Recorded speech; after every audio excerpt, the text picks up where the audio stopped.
Good morning everyone. Current affairs की series में 13 अक्टूबर पे पहुंच चुके हैं और आज के इंपॉर्टेंट करंट अफेयर्स जो हैं उसे डिस्कस करने वाले हैं। तो बेसिकली द हिंदू और पीआईबी के जो इंपॉर्टेंट एरियाज हैं उसको हम एमसीक्यू के थ्रू डिस्कस करेंगे, सो दैट एमसीक्यू सोल्व करने की जो आर्ट है वो भी हमारी डेवलप हो सके, एट द सेम टाइम जो करंट अफेयर्स हैं वो भी हमारे कवर हो जाए। This is brief introduction about me. My name is Prince Luthra, all India rank 577 from UPSC CSC 2014 batch. आज के जो एरियाज हम डिस्कस करेंगे उसके अंदर ग्राम न्यायालय को लेकर एक क्वेश्चन रहने वाला है, जेपी के बारे में क्वेश्चन डिस्कस करेंगे, Amur falcon species related question रहने वाला है, आईएसए को जानेंगे, लूखा रिवर के बारे में डिस्कशन करेंगे, आईईए को डिस्कस करते हुए हम यहाँ पर plastic waste management amendment rules के बारे में डिस्कशन करेंगे। मेथनॉल को लेकर एक क्वेश्चन रहेगा, एक क्वेश्चन धोल्स को लेकर रहने वाला है और फाइनली सेंट्रल जू अथॉरिटी को डिस्कस करेंगे। चलिए, जो आपका फेस्टिवल कूपन कोड है उसे आप यूज कर सकते हैं to get the 50+20% discount and you can go to exam.netmoc.com। और यहाँ पर फ्री सीरीज भी अवेलेबल है, उसको भी चेकआउट कर सकते हैं अगर आप एमसीक्यूज को प्रैक्टिस करना चाहते हैं, और पेड सीरीज भी अवेलेबल है, जो भी आपको पसंद हो आप वहाँ पे जाके चेकआउट कर लीजिएगा। जल्दी से टारगेट को सेट करें। यहाँ पर जो टारगेट है वो आपका इंडिविजुअल स्पेसिफिक होने वाला है, लेकिन जो कट ऑफ रहेगी वो सभी के लिए यहाँ पर 6 की रखी गई है। इसमें हर सही क्वेश्चन के लिए आप अपने आप को 1 मार्क देंगे, गलत क्वेश्चन के लिए 0 रहने वाला है, और मिस रीडिंग के लिए अगर आप गलत तरीके से क्वेश्चन को अंडरस्टैंड करते हैं और फिर यहाँ पे करेक्ट की जगह इनकरेक्ट या वाइस वर्सा मार्क करते हैं तो -2 आप अपने आप को देने वाले हैं। खैर, चलते हैं फर्स्ट क्वेश्चन के ऊपर, जो कि ग्राम न्यायालय को लेकर पूछ रहा है। 2 स्टेटमेंट आपको करना कि सबसे पहले तो आप टॉपिक को अंडरलाइन करें। टॉपिक क्या पूछ रहा है? ग्राम न्यायालय को लेकर पूछा है, बताएं करेक्ट क्या है, सही क्या है। They are established as per the Gram Nyayalaya act 2008 हो सकता है, and they are headed by Nyaya Adhikari who is appointed by state government. चलिए, 2 स्टेटमेंट्स आपके सामने, इजी स्टेटमेंट्स हैं दोनों। सोचिए इसके बारे में। मैं आपको बताता हूं कि हम ग्राम न्यायालय के बारे में डिस्कशन कर क्यों रहे हैं, क्यों ये करंट अफेयर्स में था। तेलंगाना एंड उत्तराखंड जो है उन्होंने मोबाइल कोर्ट्स जो है उनको अभी इंट्रोड्यूस किया, तो 2 राज्य ऐसे हैं, Telangana and Uttarakhand.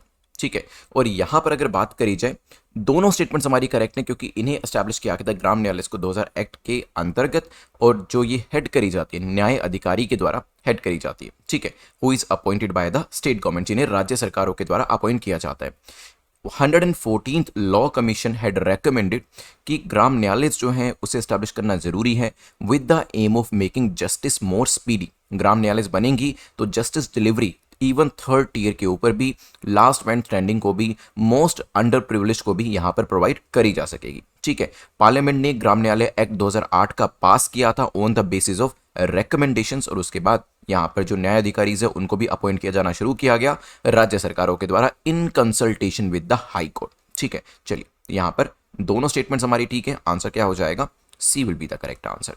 Let's move to the next question. After Gram Nyayalaya discussion करते हैं हम जयप्रकाश नारायण जी के बारे में। पूछा गया इनको लेकर बताएं कौन सी स्टेटमेंट आपकी करेक्ट है, कौन सा कथन इनको लेकर आपका सही है। बेसिकली पर्सनैलिटी रिलेटेड क्वेश्चन आपसे यहां पर पूछा जा रहा है।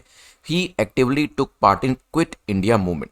क्विट इंडिया मूवमेंट के अंदर उन्होंने एक्टिवली पार्टिसिपेशन दिया था, and he was popularly known as Lokmanya. ये भी हो सकता है। In 1952 he founded the Praja Socialist Party. सोचिए, इनके बारे में 3 स्टेटमेंट दी हैं पर्सनालिटी रिलेटेड। रिसेंटली हमारे प्रधानमंत्री ने अपने ट्रिब्यूट्स जो है वो पे करी है, अपने रिस्पेक्ट पे करी है लोकनायक जयप्रकाश नारायण जी को ऑन हिज जयंती। ठीक है, उनकी जयंती के ऊपर, और मैंने नाम क्या बताया आपको? लोकनायक जयप्रकाश नारायण। ध्यान से सुनिए, लोकनायक जयप्रकाश नारायण। तो यहाँ पे लोकमान्य नहीं है, क्योंकि लोकमान्य जो टर्मिनोलॉजी थी वो हम यूज करते थे बाल गंगाधर तिलक जी के साथ। ठीक है, लेकिन लोकनायक जो है, क्योंकि इसी तरीके से कंफ्यूजन जो है वो क्रिएट किया जाएगा यूपीएससी के द्वारा मिलते जुलते टर्मिनोलॉजी को देकर। तो लोकनायक जो है वो जयप्रकाश नारायण जी के बारे में, और लोकमान्य बाल गंगाधर तिलक जी के बारे में। नाउ 1942 के अंदर जयप्रकाश नारायण अलोंग विद राम मनोहर लोहिया, अरुणा आसिफ अली, उन्होंने क्विट इंडिया मूवमेंट का चार्ज लिया था, जब सभी सीनियर लीडर्स, आप जानते हैं कि 8 अगस्त 1942 वो दिन था जब क्विट इंडिया मूवमेंट लॉन्च किया गया था। ठीक है, और 24 घंटे के अंदर 9 अगस्त 1942 गांधी जी के साथ सभी बड़े बड़े लीडर्स को एक जेल में डाल दिया गया था, और उसकी जगह भी नहीं बताई थी कि कहां पर उनको रखा जा रहा है। तो सेकंड रंग ऑफ लीडर्स जो थे, जो टॉप मोस्ट लीडर्स थे, वो तो जेल में चले गए। सेकंड रंग ऑफ लीडर्स उन्होंने अपना लीडरशिप लोगों को देना शुरू किया, ताकि लोग जो हैं वो अलग डायरेक्शन में ना चले जाएं, क्योंकि लीडर नहीं होगा तो डेफिनेटली लोग भी वहां से जाना शुरू कर देंगे। तो यहां पर क्या किया गया? कौन यहां पे पिक्चर में है? पिक्चर में आए Loknayak Jayaprakash Narayan along with other leaders. ठीक है, तो पहली जो स्टेटमेंट है वो बिल्कुल करेक्ट हो जाती है। 1952 के अंदर क्या उन्होंने प्रजा सोशलिस्ट पार्टी बनाई थी? तो यस, ये स्टेटमेंट भी आपकी ठीक है। 1948 के अंदर जयप्रकाश नारायण जो थे, देखिए शुरू में वो कांग्रेस पार्टी में थे, लेकिन आगे चल के विचार जो थे वो थोड़ा सा मैच नहीं करते थे, तो उन्होंने अपनी प्रजा सोशलिस्ट पार्टी जो थी वो बनाई थी। इवन दो स्टार्टिंग में उन्होंने कांग्रेस को सपोर्ट किया था, क्योंकि वैसे वो कम्युनिस्ट विचारधारा के थे, लेकिन उनका जो कम्युनिस्ट विचारधारा थी वो बाकी लोगों से अलग थी, और इसी वजह से इंडियन नेशनल कांग्रेस के साथ उन्होंने अलाइन किया, लेकिन बाद में जाके अपनी पार्टी यहां पर बना ली। खैर, यहां पर आंसर सी हो जाएगा। चलते हैं नेक्स्ट टॉपिक के ऊपर, जो कि अमूर फैल्कन को लेकर है। पूछा गया अमूर फैल्कन को लेकर बताएं कौन सी स्टेटमेंट आपकी करेक्ट है, कौन सा कथन आपका सही है। तो पहली स्टेटमेंट कहती है it's a migratory raptor species known to breed in South Africa. तो एक माइग्रेटरी रैप्टर स्पीसीज है जो कि साउथ अफ्रीका में ब्रीड करता है। Nagaland is called the falcon capital of the world. सोचिए, दो स्टेटमेंट्स आपके सामने हैं, क्योंकि एनुअल माइग्रेशन इनका शुरू हो चुका है। अमूर फैल्कन्स यूजुअली जो है वो रशिया और जो आपका चाइना रीजन है वहां से आते हैं इंडिया के अंदर, और इंडिया के अंदर मणिपुर तमेंगलोंग डिस्ट्रिक्ट के अंदर वो एंटर कर चुके हैं। ठीक है, नाउ अगर पहली स्टेटमेंट की बात करें, Amur falcon, yes it's a migratory raptor species is known to breed in south east Russia. ठीक है, नॉर्थ ईस्ट या कहीं नॉर्दर्न चाइना में या साउथ ईस्ट रशिया के अंदर ये ब्रीडिंग करते हैं, ना कि साउथ अफ्रीका के अंदर, ध्यान रखिएगा। ठीक है, so location is different. Then they migrate west through India से होते हुए अरेबियन सी में जाते हैं, और फाइनली सदर्न अफ्रीका में जाते हैं, where they spend their winters. ठीक है, तो ध्यान रखिएगा, इवेंचुअली साउथ अफ्रीका में जाते हैं, लेकिन ब्रीडिंग कहाँ करते हैं वो मैंने आपको बता दिया। नाउ पहली स्टेटमेंट तो आपकी इनकरेक्ट हो जाती है, लेकिन हाँ, सेकंड स्टेटमेंट की बात करें, दोयांग लेक है नागालैंड के अंदर, Doyang lake, this is the place in Nagaland which is very famous for roosting site for the species during its migration। यहाँ पर भी माइग्रेशन के दौरान आते हैं जो अमूर फैल्कन्स हैं, और इसी वजह से नागालैंड को falcon capital of the world भी कहा जाता है। तो आंसर क्या हो जाएगा? B will be the correct answer. ठीक है, चलिए फैल्कन्स दिखाई कैसे देते हैं, कुछ इस तरीके से। नेक्स्ट क्वेश्चन, क्वेश्चन नंबर 4 को देख लेते हैं। क्वेश्चन नंबर 4 बात करता है with reference to Indian space association ISA consider the following statements. तो इंडियन स्पेस एसोसिएशन को लेकर पूछा गया, बताएं करेक्ट क्या है, यहां पर कौन सी स्टेटमेंट आपकी सही है। ये गवर्नमेंट ऑफ इंडिया का इनिशिएटिव है जो कि क्या करेगा, स्पेस टेक्नोलॉजी को बूस्ट करेगा। It will work with private sector to develop space sector in India. तो ये क्या करेगा, प्राइवेट सेक्टर के साथ काम करेगा। 10 सेकंड का टाइम पीरियड मैं शुरू कर देता हूं आपका। रिसेंटली प्राइम मिनिस्टर ने लॉन्च किया है ISPA, that is Indian space association. पहली स्टेटमेंट की बात करें तो इंडियन स्पेस एसोसिएशन जो एक प्राइवेट इंडस्ट्री बॉडी है, ताकि स्पेस टेक्नोलॉजी को भारत के अंदर बढ़ावा दिया जा सके। विद फाउंडिंग मेंबर्स इसके कौन रहने वाले हैं, इसमें भारतीय एयरटेल रहने वाला है, मैप माई इंडिया रहने वाला है, वन वेब रहने वाला है, तो ये इसमें रहने वाला है। गवर्नमेंट ऑफ इंडिया का इनिशिएटिव नहीं है, ये ध्यान रखिएगा। यहां पर लॉन्च जो है प्राइम मिनिस्टर के द्वारा किया गया, but Indian space association is a private industry body to help boost space technology.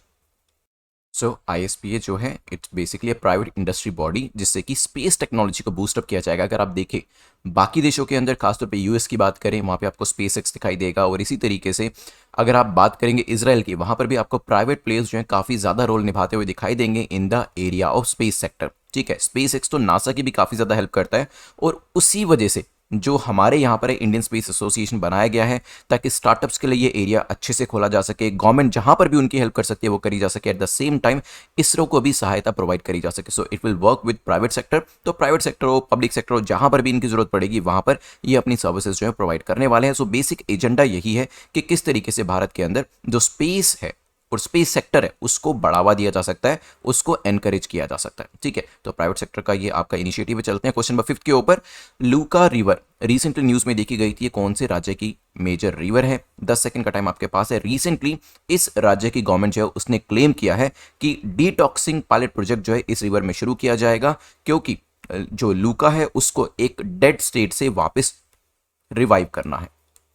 ठीक है, तो यहां पर it is from Meghalaya. D is the correct answer. News में था मेघालय गवर्नमेंट ने क्लेम किया है that a detoxing pilot project जो है उसे लेकर आया जाएगा इस रिवर के लिए। लूका का मतलब होता है reservoir of fish in the local language. ठीक है, east Jaintia hills district Meghalaya के पास आपको ये रिवर जो है वो मिलेगी, and it receives water from the lunar river. Lunar river है, वहां से इसको पानी मिलता है, तो ये भी चीज ध्यान रखिएगा। अभी एक बार मैप के ऊपर भी इसे देख लेते हैं, आंसर हमारा डी हो जाएगा।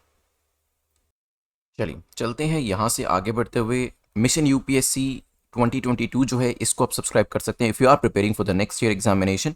और यहाँ पे प्रीलिम्स का मेंस का ये आपका कोर्स रहने वाला है और इसके अंदर आपको जो क्लास लेक्चर्स है वो मिलेंगे, साथ ही साथ जो एमसीक्यूज लेक्चर्स होते हैं वो भी सब्जेक्ट वाइज प्रोवाइड किए जाते हैं। You can use the festival code to get the 50+20% discount. और मेन चीज़ ये है कि आपका जो प्रीलिम्स का एमसीक्यू एरिया होता है उसको भी कवर किया जाता है, एट द सेम टाइम जो मेंस आंसर राइटिंग होती है वो भी इसके अंदर एक मॉड्यूल जो है वो ऐड किया गया है। So basically one stop solution है जहाँ पर आपको जो स्टैंडर्ड बुक्स होती हैं वो भी वीडियो के थ्रू कवर होती हैं, देन आपके एमसीक्यूज भी कवर होते हैं और फिर उसके बाद जो नोट्स होते हैं वो भी रहते हैं। मेंस का मॉड्यूल भी आपका यहाँ पर प्रोवाइड होता है। सो यहाँ पे एक ओवरऑल आपकी तैयारी जो है काफ़ी अच्छे से हो जाती है। चलिए चलते हैं क्वेश्चन नंबर 6 को डिस्कस करते हैं, जो कि IEA इंटरनेशनल एनर्जी एजेंसी को लेकर पूछ रहा है कि बताएं कौन सी स्टेटमेंट IEA को लेकर हमारी सही है। इसे एस्टैब्लिश किया गया था with in the framework of G7 हो सकता है, एंड इंडिया जो है वो इसका एक एसोसिएट मेंबर है। सोचिए इसका क्या आंसर होगा, फिर करते हैं डिस्कशन। क्योंकि इंटरनेशनल एनर्जी एजेंसी जो है उसने अभी इनवाइट किया इंडिया को, world's third largest energy consumer को, कि आप यहाँ पर आके फुल टाइम मेंबर बने। IEA जो है इसे फाउंड किया गया था 1974 के अंदर by industrialise countries within the framework of OECD, ना कि G7। ध्यान रखिएगा, OECD के फ्रेमवर्क में इसे बनाया गया था और इसे बनाया गया था in response to the oil embargo which are imposed by major producers.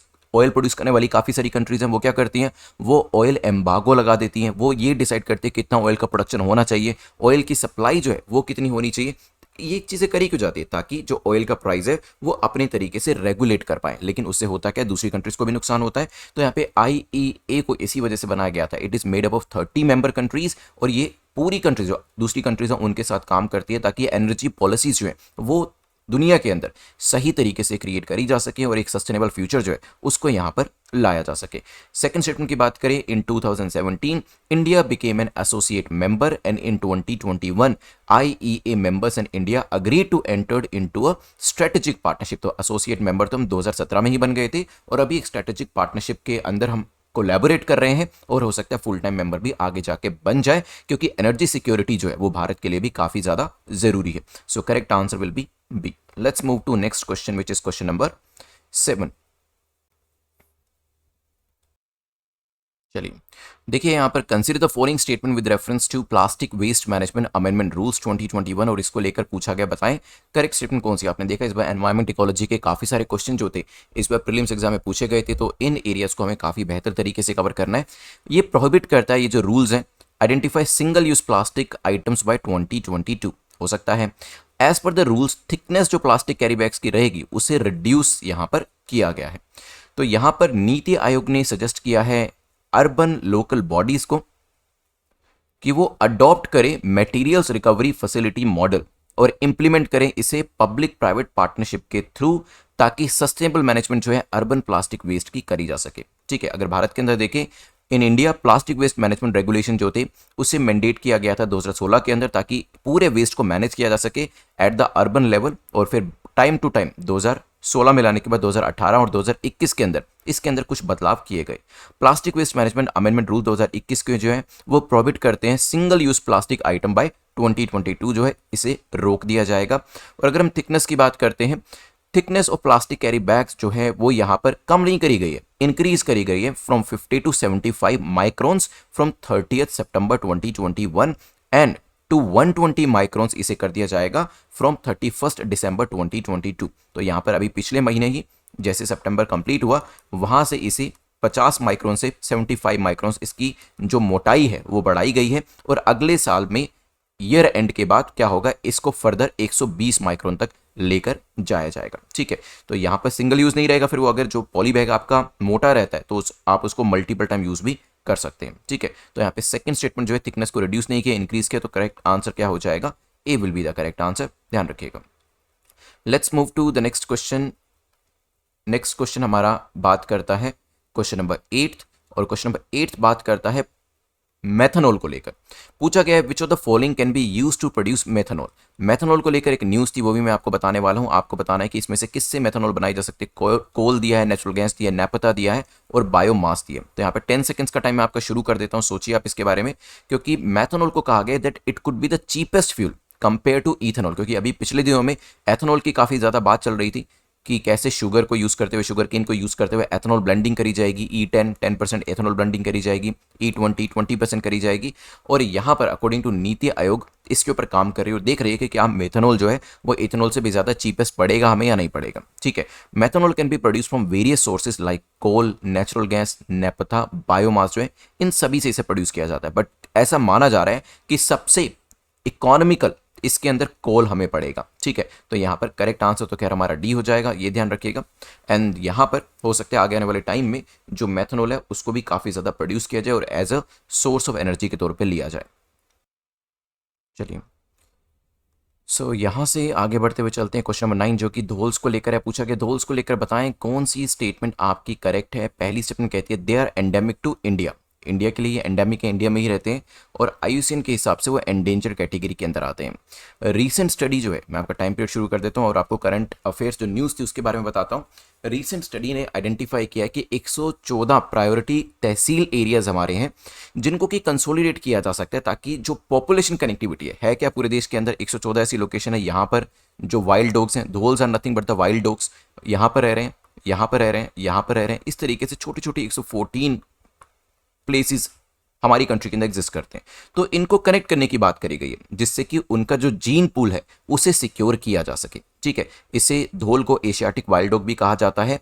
ये जो है they are wild canid found in the forest of central, southern and south east Asia. तो ऐसा नहीं है कि सिर्फ भारत में ही मिलेंगे, it is found in 3 clusters. अगर इंडिया की बात करें तो वेस्टर्न ईस्टर्न घाट, सेंट्रल इंडिया के अंदर ये आपको मिल जाएंगे, नॉर्थ ईस्ट इंडिया में भी ये पाए जाते हैं। They play an important role as an apex predator forest ecosystem के अंदर। ये जो है प्रेडेटर कैटेगरी में आते हैं और आप जानते हैं predators are very important to maintain that entire ecosystem. लेकिन हाँ, central, south and south east Asia में मिलते हैं, सिर्फ इंडिया के अंदर नहीं है, ध्यान रखिएगा।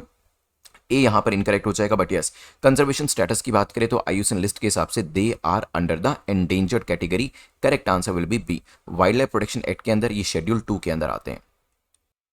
चलिए, दिखने में कैसे होते हैं कुछ इस तरीके से। चलते हैं यहाँ से आगे बढ़ते हुए लास्ट क्वेश्चन को देखते हैं जो कि सेंट्रल जू अथॉरिटी को लेकर पूछ रहा है। बताएं कौन सी स्टेटमेंट आपकी करेक्ट है, कौन सा कथन CZA को लेकर हमारा सही है। It was constituted under the wild life protection act 1972। इसे 1972 जो वाइल्ड लाइफ एक्ट है उसके अंदर कॉन्स्टिट्यूट किया गया था। And every zoo in the country is required to obtain recognition from CZA for its operation. तो जो जू होते हैं, एवरी जू जो हमारी कंट्री के अंदर है, उसे यहाँ पर क्या लेना पड़ता है, रिकॉग्निशन लेनी पड़ती है CZA से। सोचिए, आपके पास 10 सेकंड का टाइम है। एक 2 दिन की नेशनल कॉन्फ्रेंस फॉर जू जो है, जू डायरेक्टर्स, यहाँ पर ऑर्गेनाइज करी गई और हम यहाँ पे क्योंकि सेंट्रल जू अथॉरिटी को लेकर कॉन्फ्रेंस करी गई है तो यहाँ पे सेंट्रल जू अथॉरिटी के बारे में पढ़े तो यस, इसे 1972 का जो WPA है उसके सेक्शन 38A के हिसाब से बनाया गया है। और जो जूज होते हैं हमारे यहाँ पे, जो चिड़ियाघर होते हैं, उनको रिकॉग्निशन जो है सेंट्रल जू अथॉरिटी से लेनी पड़ती है अगर वो यहाँ पर इसको मेंटेन करना चाहते हैं। और इसके अंदर जो ये सेंट्रल जू अथॉरिटी है, it consist of a chairman और 10 मेंबर्स रहते हैं इसके अंदर और एक मेंबर सेक्रेटरी भी रहते हैं। करेक्ट आंसर यहाँ पर हमारा C हो जाएगा। चलिए, तो 10 क्वेश्चन हमारे यहाँ पर कंप्लीट होते हैं। जल्दी से मैं आपको पूरा लेक्चर जो है रिवाइज करा देता हूँ। रिवीजन में सिर्फ लगेंगे 2 मिनट और ये जो 2 मिनट की रिवीजन है ये आपको काफ़ी ज़्यादा हेल्प करेगी because investment of these 2 minutes will help you in remembering many of the things for the examination. चलिए, शुरुआत हमने करी थी पहले क्वेश्चन से। यहाँ पर कोशिश करिएगा कि जैसे जैसे क्वेश्चंस आपके सामने स्क्रीन पे आते जाते हैं आप उनका आंसर करते जाइएगा। जो भी चीज़ें आपको उसको लेकर याद है वो यहाँ पर रिकॉल करते जाइएगा और जो क्वेश्चन मैं पूछता हूँ उसका भी आंसर करिएगा। चलिए, ग्राम न्यायालय इसके अंदर बताएं स्टेट गवर्नमेंट किसको अपॉइंट करती है। 2 राज्यों के नाम बताइए जिनके द्वारा अभी मोबाइल कोर्ट यूनिट्स को इंट्रोड्यूस किया गया। तो 114th लॉ कमीशन जो थी उसने काफ़ी सारी रिकमेंडेशन दी थी और इवन जो न्याय अधिकारी होते हैं उनको अपॉइंट किया जाता है स्टेट गवर्नमेंट के द्वारा। और तेलंगाना, उत्तराखंड 2 ऐसे राज्य हैं जहाँ पर मोबाइल कोर्ट यूनिट्स को इंट्रोड्यूस किया गया। जयप्रकाश नारायण जी के बारे में, क्या उन्होंने INC इंडियन नेशनल कांग्रेस को ज्वाइन किया था, यस और नो। देखिए, इसका आंसर सिर्फ यस और नो में करिएगा कमेंट सेक्शन के अंदर।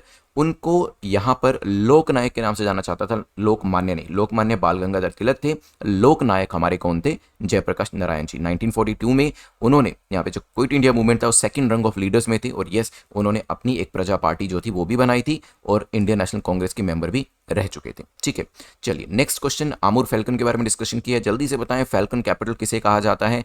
ये जो आमूर फैल्कन रैप्टर स्पीसीज हैं ये ब्रीड करते हैं रशिया और चाइना के अंदर, देन इंडिया से होते हुए साउथ अफ्रीका में जाते हैं एंड नागालैंड को कहा जाता है falcon capital of the world. Then next question में हमने डिस्कशन किया था इंडियन स्पेस एसोसिएशन के बारे में। तो यहाँ पर जो प्राइवेट प्लेयर्स आपके उनके कंसोर्शियम के तौर पे इसे लेकर आया गया है, स्पेस सेक्टर को बढ़ावा देने के लिए इसे लेकर आया गया है। क्या ये इसरो को हेल्प करेगा? यस और नो में आंसर करिएगा।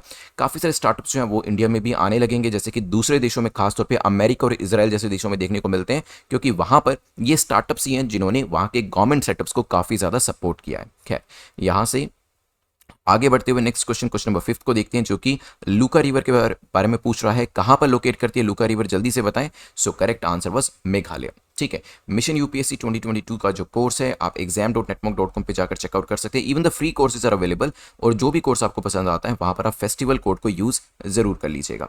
चलते हैं यहां से आगे बढ़ते हुए क्वेश्चन नंबर 6 IEA के बारे में। क्या इंडिया इसका फुल टाइम मेंबर है? यस और नो, ये आंसर करिएगा। सो इसे लॉन्च किया गया था 1974 के अंदर, OECD के अंतर्गत इसे लेकर आया गया, and India is the associate member. Partnership यहाँ पर फर्दर कोलैबोरेशन फर्दर बढ़ाने की बात भी करी जा रही है। फिर हमने plastic waste management amendment rules के बारे में जाना। कब कब इसे अमेंड किया गया था, जल्दी से बताएं। जो आपकी प्लास्टिक बैग है उसकी मोटाई को कम किया जा रहा है, प्लास्टिक की मोटाई को बढ़ाया जा रहा है, दोनों में से क्या आंसर ठीक होगा ये भी बताइएगा। तो 2016 में इसे लेकर आया गया था, 18-21 के अंदर अमेंड किया गया था, और यहाँ पर इसकी जो थिकनेस है उसे इंक्रीज करने की बात यहाँ पर करी जा रही है। Let's move to the next question, जो कि पूछ रहा है मेथनॉल को लेकर कौन कौन सी चीज़ों से बनाया जाता है और इसका बेस्ट सोर्स कौन सा माना जाता है। चारों ही चीज़ों से बनाया जाता है, और कोल को यहाँ पर बताया जा रहा है कि ये काफ़ी चीप रहने वाला है इसको प्रोड्यूस करने के लिए। फिर हमने देखा धोल्स के बारे में। क्या धोल्स और देशों में भी पाए जाते हैं? यस, ये आपको साउथ ईस्ट एशिया में काफ़ी सारे देशों में मिल जाएंगे। IUCN स्टेटस की बात करें सो इट इज़ एंडेंजर्ड। ठीक है, let's move to the last question. The last question is talking about central zoo authority. क्या यहाँ पे जू को रिकॉग्निशन देने का काम इनके द्वारा किया जाता है? यस और नो, आंसर करिएगा। वाइल्ड लाइफ प्रोटेक्शन एक्ट 1972 के अंतर्गत इसे बनाया गया है। Authority consist of a chairman, 10 members and a member secretary, ध्यान रखिएगा। ठीक है, और रिकॉग्निशन का काम भी इसके द्वारा किया जाता है। 10 क्वेश्चन हमारे कंप्लीट होते हैं। अब मैं आपको क्वेश्चन ऑफ द डे देने वाला हूं, जिसका आंसर आपको कमेंट सेक्शन के अंदर करना है। तो कल हमने डिस्कशन किया था ecological threat report. Ecological threat report किसके द्वारा पब्लिश करी जाती है? A, B, C या फिर D? International union for conservation nature के द्वारा, UNEP के द्वारा, world wide fund for nature के द्वारा, या फिर कोई और ही नाम यहाँ पर है? तो यहाँ पर प्लीज इसका आंसर करिएगा। And for the winner we are starting the competition. एक तो यहाँ पे जो लोग भी इसका करेक्ट आंसर करेंगे उसमें से एक रैंडम विनर जो है उनको चूज किया जाएगा, और जो PDF कंसोलिडेशंस होते हैं, जो इस महीने की हमारी PDF होगी करंट अफेयर्स की, वो आपको भेजी जाएगी जिस भी लैंग्वेज में आप चाहेंगे। ठीक है, चलिए, जो आपका यहाँ पर मेंस का ग्रुप है वो भी आप ज्वाइन कर सकते हैं। This is the second channel, ये ज्वाइन कर लीजिएगा। आंसर्स जो आपने करेक्ट दिए हैं, जितना आपने स्कोर किया वो कमेंट सेक्शन में लिख दीजिए। अगर आपने 0 भी स्कोर किया शर्माइएगा मत, क्योंकि आगे आने वाले टाइम में यू विल सी कि जो आपका स्कोर है वो ग्रेजुअली इंप्रूव होने लगेगा, अगर आप देखते हैं कि गलतियां कहां पर हुई और किस वजह से हुई। टेलीग्राम का लिंक नीचे डिस्क्रिप्शन में दिया है, जहां पर आपको इस लेक्चर की PDF जो है वो रात को 10 बजे तक मिल जाएगी। Thanks for watching this video, have a nice day, take care, good bye.